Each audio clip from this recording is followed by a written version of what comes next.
Well, welcome everyone. Today is August 4th. Unbelievable. August 4th, 2021. I'm Trey Dobson, Chief Medical Officer at Southwestern Vermont Medical Center and an emergency medicine physician with Dartmouth Hitchcock Health. And this is Medical Matters Weekly, a show about the aspects of healthcare that matter to you most. My guest today is Dr. Alia Reeve, the Medical Director for United Counseling Services here in Bennington and serving all of Bennington County and beyond. She oversees psychiatric services and ensures appropriate evaluation, diagnosis, and treatment for patients that present at UCS. She has a bachelor's in French and zoology from Connecticut College. What really is zoology? What did you study when you were in college? I was studying then comparative anatomy across species, and that's where I got my first introduction to electron microscopy techniques to do cellular anatomical studies. And I went on and did studies in that. After college, I even worked at the Robert Breck Brigham doing research in retinas, in retinitis pigmentosa, and got to work with a guy who would go down to Woods Hole, and we had to collect skates and skate eyes because they had a large number of not color vision, but the black and white vision. And that was an animal model we could use to study the structure of the back of the retina. Wow. And then, well, I'm jumping right into this. I can't wait to hear about how you went into psychiatry from there. I'll finish. She's a physician, got her medical degree from the University of Connecticut School of Medicine, and then did her residency at Dartmouth School of Medicine and the University Connecticut School of Medicine. Went on to do a fellowship in brain disorders at the National Institute of Mental Health in Washington, D.C., and then a master's in public health from the University of New Mexico. So Dr. Reeve, Alia, welcome to the show. Thanks, Trey.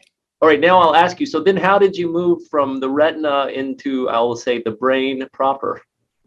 Right, because that is still connected to the brain, right? Yeah.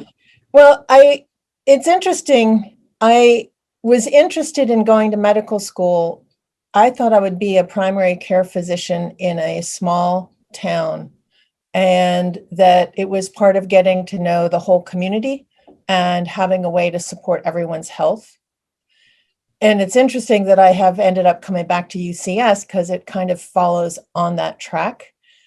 I also was fascinated by science. So as you can tell from my double major in college, language, communication, arts, and science and inquiry. I sometimes think, wow, it must have been wonderful to have lived in the Victorian era and have the illusion that you could learn all the fields of study and master them. Now you might be exposed to them, but you can never master them.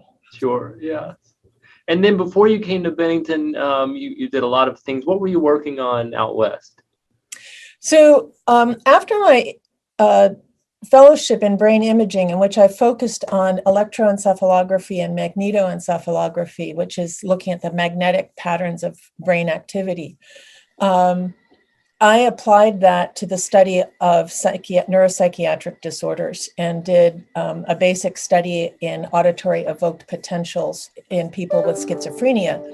One of the things that was later finished being documented by a medical scientist in Norway was that the auditory processing in chronic schizophrenia shows abnormalities even in evoked potentials. And you can detect this in magnetic field recordings that are characteristic, but they also show that the whole substrate is normal and functioning normally.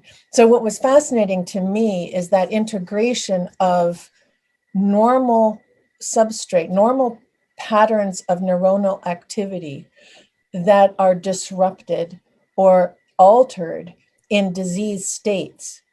Because that's where, this was back in the 80s and 90s, where we're looking at how to classify disorders of the brain that show up as mental health problems, but they are not fixed pathological specimens or diseases like, an infection of the lung that you give an antibiotic for you kill off the antibiotic, you lower it down to, you kill off the organism, you lower it down to the place where the natural immune system can take over and the normal functioning resumes.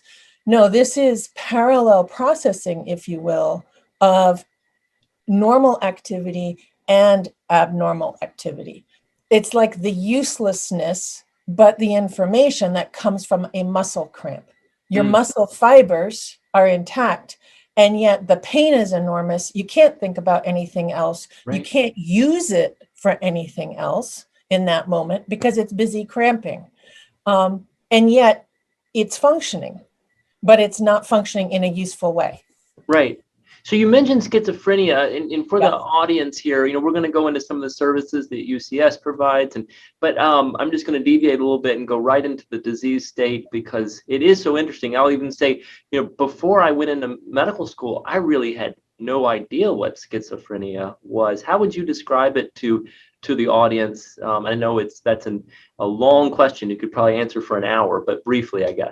Yes, I'm used to giving, frankly, teaching residents and medical students for sometimes several seminars worth on one topic. Right.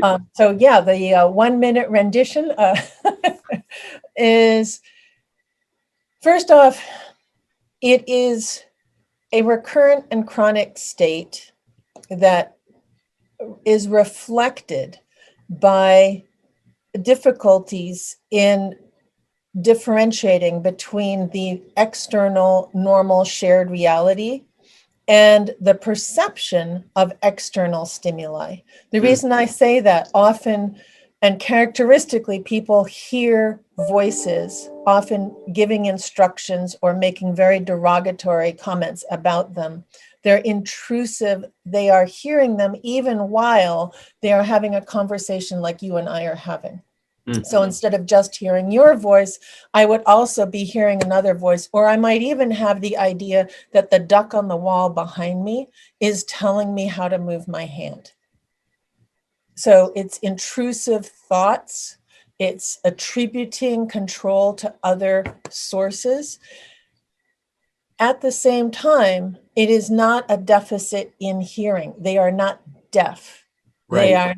They are using. And the interesting thing when you study the brain physiology is the same parts of the brain that get activated in my brain when I am hearing you get activated when I am hearing voices that are generated by my brain.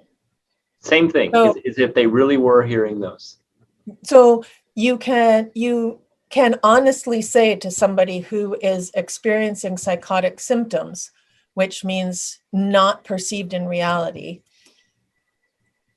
out of their control. So if you are a singer or a musician or anybody fantasizing, remembering your favorite lullaby that your mother sang to you or your grandmother sang to you, you can hear their voice. You can imagine it in your head, but it doesn't superimpose on the sound of me talking right now. The difference between an auditory hallucination is it takes over. It's like the flashback in PTSD. Right. It takes over the current reality.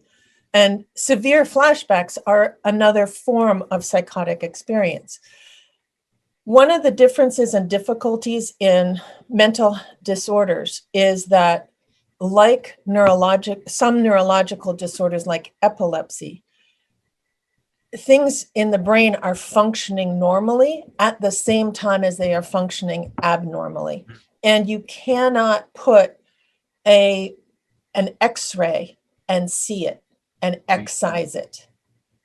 So how common, when we talk about, I know there's many types of psychosis, but when we talk about schizophrenia, how common is schizophrenia? And let me just tell you why I'm asking that, because I know the community sees these commercials on TV for schizophrenia drugs. And I have been asked recently, as about 24 hours ago, someone said to me, gosh, they're advertising on TV so much. Are there that many people walking around with schizophrenia? Well, I'm not going to try to go down the advertising on television route. Yeah, we'll skip that part, but that's where the question came from. And it's a great And it's a great question in terms of being aware of what is being advertised and to whom. Mm-hmm. The other thing that has been advertised recently is much more about people taking care of their mental health since Simone Biles removed herself from the team competition a week ago and then was able to compete yesterday. And Michael Phelps talked about his struggles with chronic mental health concerns. Mm-hmm. These big profile people and the companies are realizing that the stigma of treating or seeking help for mental disorders needs to be removed. Now, are they doing it altruistically? I'd have to challenge and say, I don't think so. I think they're looking to make a buck from their products. Sure. Are their products the solution for schizophrenia? This is a broad topic, and the answer is yes and no. The medications that our pharmaceutical companies produce for psychotic disorders, for anxiety disorders, for depressive disorders, for reactivity, for sleep problems, they're really, really, really useful. If there's one thing I will come back to again and again, is they are not the end of the story. Any more than you and I having one set of glasses is the end to our vision difficulties. It just is. It is a tool. It doesn't stop us from having to be alert. It doesn't stop us from having to use our eyes. It doesn't stop us from having to rest our eyes. It doesn't stop us from having to have a healthy diet. It doesn't stop us from having to have examinations to change our prescriptions when our eyes get worse and when they get better. It doesn't stop us from having to protect it from sun. So there's a whole lot of things that these one pair of glasses do not do, even when they do wonderful things. And without them, I couldn't read the paper or see your face on the screen very clearly. So in the same way, the 1% to 1.3 or 4% population incidence of schizophrenia globally, so that ranges really from about 0.7 to about 1.6 around the world. There are occasional pockets up close to 2% of a population, is not 98% of the population. Right. However, there have been, as with other mental health drugs, there have been greater indications for antipsychotic medications than just the symptoms of schizophrenia. What am I talking about? I am talking about severe post-traumatic stress disorder. I'm talking about severe anxiety disorders, severe depressive disorders, where A, augmentation with antipsychotics is helpful to make the medications work better. B, when people are stuck in ruts of thinking, low-dose antipsychotics for a person with chronic anxiety disorder may interrupt the nighttime obsessions that get in the way of falling asleep. So it's not hearing voices, it's not visual hallucinations, it's not thought projection, thought insertion, but it is not able to turn off the repetitions. So there are multiple indications. Sure, and you were talking about pretty severe disease states there. Let's go back real quick, because it's so interesting to me that you brought up Simone Biles and some of the other athletes and high performers and the stigma that is associated with it. Do you think this may be a turning point here, where we have more than one individual, we have multiple individuals starting to speak up? I'm going to say one more thing is, I'm so happy that they were able to do this, because we don't hear about it much, but what we do hear about is high performers in athletics and other fields, musicians, crashing hard later once they get past this, and people say, "Oh, what a shame." Well, there's no shame. What should have happened was earlier intervention, and yes. So I don't know if you want to speak to that. Well, and there is a I don't know, it's kind of an envy and also a dissing of people somehow, that if you use a sports psychologist or a support person beyond a coach, that somehow you're getting extra, support, and that your effort is somehow weaker than the person who can do it all on their own. Right, right. So, and And coincidentally, I don't know if anyone watches Ted Lasso, but of course that's this show that's come about recently with soccer. And coincidentally, just 2 weeks ago, one of the players was having a block, and they had a sports psychologist help him, and even the coach was very doubtful. Actually, sports psychiatrist possibly, and anyway, and helped him through the situation. Now that was just a sports mental block, but it can go beyond wonderful. that. Right. But anybody who's had performance anxiety, anybody.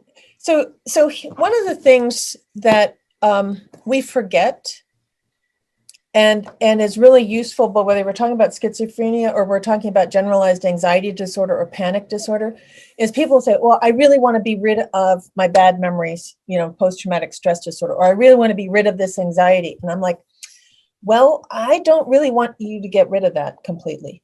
And they look at me like, you got rocks in your head, lady. What's going on? And the reason is, if you wipe out all your memories, you wipe out your personal history.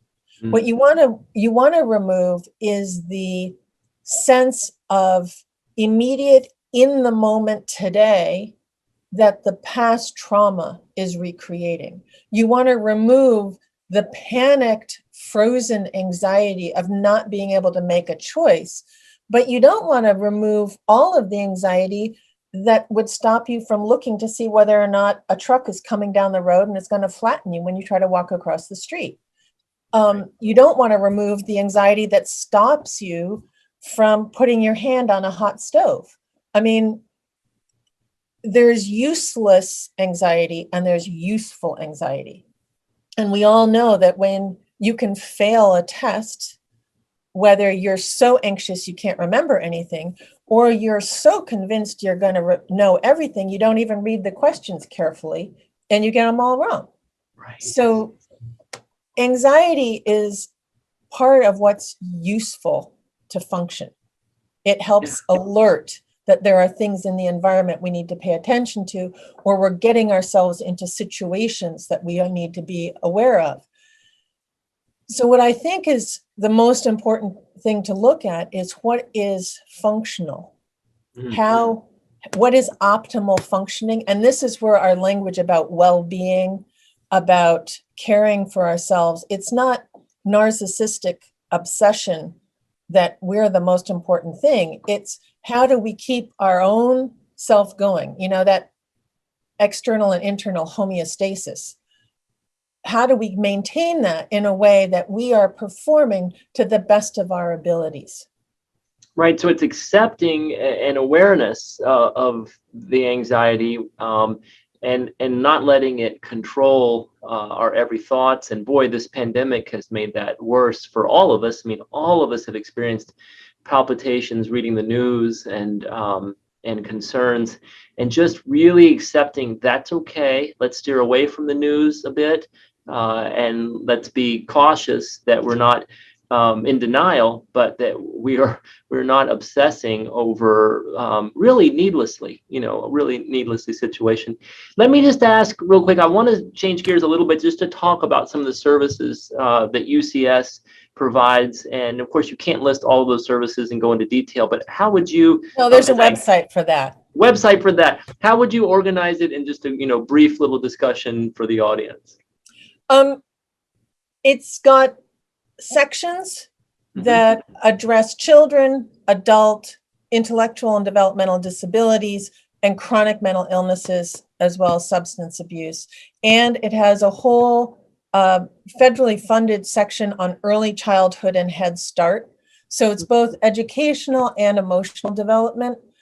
One of the things that we're working very strongly to do is to try to make the services more seamless through the age span and tailored to the needs of people in the current time. So a change that has happened very recently is a focus on short-term therapies, so that people coming in come for 8-12 sessions that could be close together, that could be spread apart, and then use group modalities for longer term care. One of the things that we have a great deal of difficulty, and the pandemic has amplified and put it in greater relief, is we don't, as a society, work well in groups or perceive ourselves. We make our groups very small, very exclusive. My family, your family, my neighborhood, not my county, it's my neighborhood, it's my street, it's my yard, it's my porch, it's my bedroom. We don't think of it as our town, our county. And what we learn through participating in groups is three things. One is when we're stuck, we both get more support and we change out of our places of psychological stuckness faster across disorders. Number two, we will learn that we're not alone. By extension, it means that it's more prevalent and more accepting, and we're going to be less likely to blame somebody else for having difficulty because we recognize that we're not alone, they're not alone. And lastly, people with mental illness, unlike COVID, are not infectious. And when you are experiencing that people who have their difficulties in a group and you didn't catch their difficulty, you just had a integrated experience, an emotional, somatic in your body and intellectual experience that it's not catching. And you can then share that with other people. So it's one of my thoughts that this will also contribute to decreasing the stigma for substance abuse, comorbidities, mental health, intellectual disabilities, being different. Right, and you talk about the barriers to seeking treatment, or you're implying some of those barriers, and stigma is huge, probably the biggest portion. There's other barriers though, and one is simply the idea, well, it doesn't matter because there's nothing they can really do about it. How do you sort of approach patients that have that type of thought process?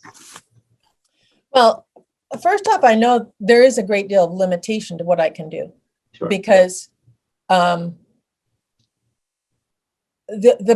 person I can influence the most is myself. Mm-hmm. And the way I can help you or anybody else is being a useful tool for you to access yourself. So one of the things that I go to school for is to learn how to get my stuff out of the interaction in order that we can look at your stuff together. And you can experience looking at it instead of just feeling it. So you're not victimized, but you're examining it. And you're not examining it alone. You're examining with somebody who's clearly giving you a sensation of being on your side. And then you can carry that out and apply it in other settings. So that's how you are doing something that is very difficult to feel. It's right. What you experience in the interaction with another person. I mean, you can give anybody who's wondering a really good test. How do they know they love somebody? How do they know that somebody loves them? It is not something, there's no thermometer that says, well, you love me 97.6%. Right. Despite right? the fact we look for those things, they're not there. Yeah. And whether or not you get me yellow roses or red roses doesn't tell me that you do or don't. It's the experience, it's the reciprocal experience of the interaction. And that is something that we have as humans, as mammals, that we see across species. And is very, very important to why families and friends are important to us. That is something that gets less flexible, more rigid when you have a disorder and you start making choices based on not wanting to experience something. So what we got from these Olympians talking about their problems is, you can be very jaded and say, well, look at them. They already made millions of dollars and they're getting endorsements. So what are they complaining about? The point is, they're not actually complaining. But what they're saying is that in order to keep functioning, they have to take time to make sure they are functioning. And in order to function, you need support, you need connection, and you need to be able to know what you're doing when you're doing it.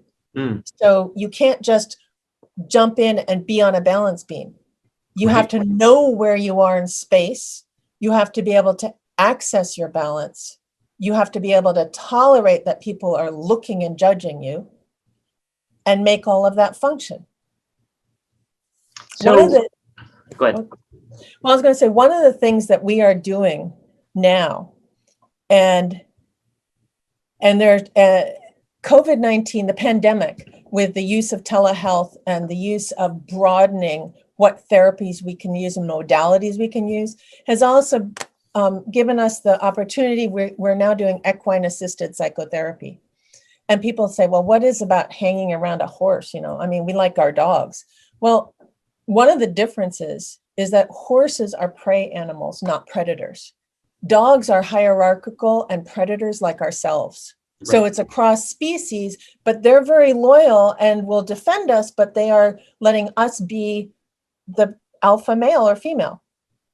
The horses are herd animals, and the emotional dynamics and safety changes all the time.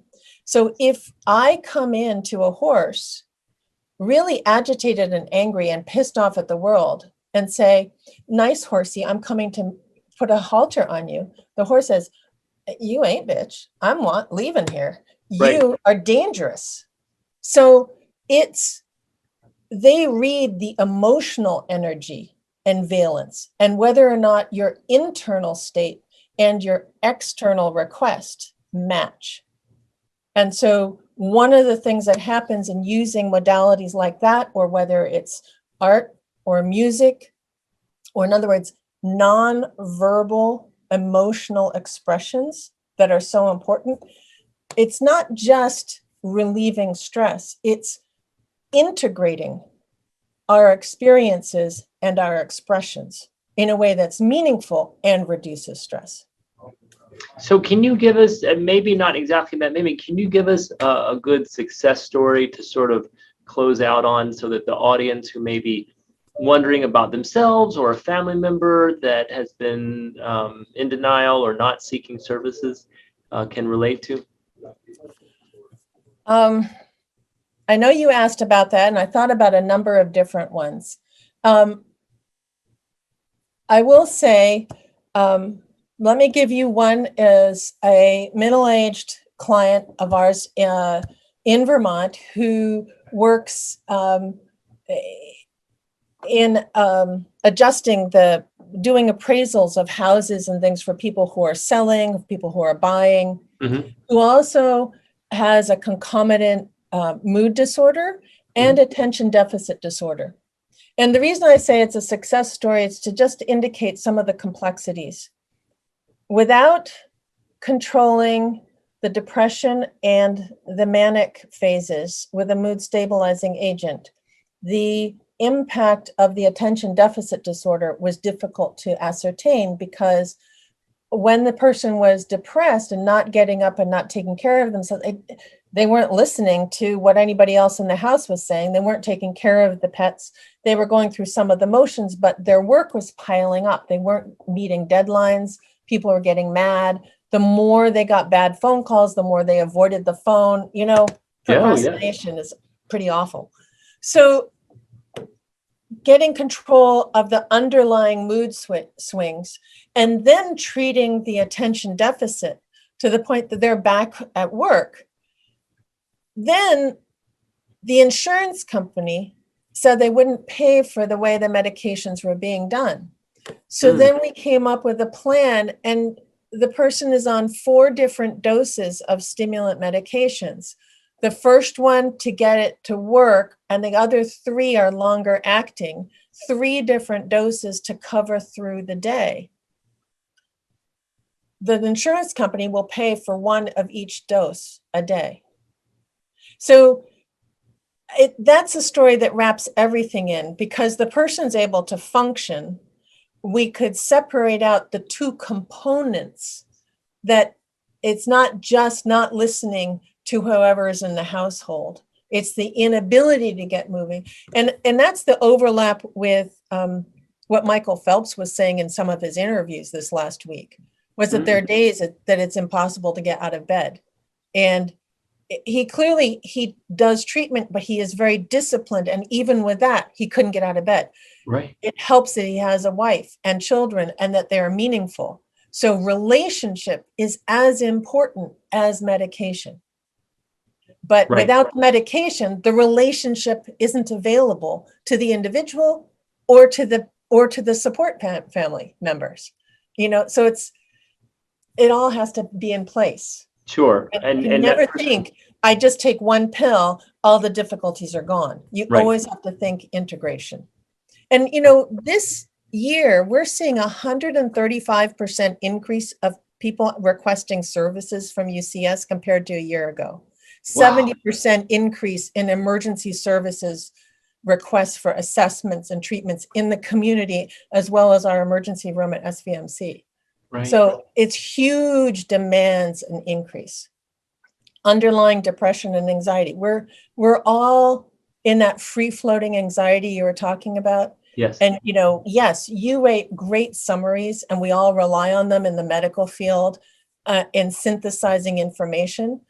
But I am pretty sure that right before that email goes out, you have this moment of having to analyze the anxiety. Like, did I miss a critical piece? Did I get all the critical pieces? Did I put too much extraneous information in?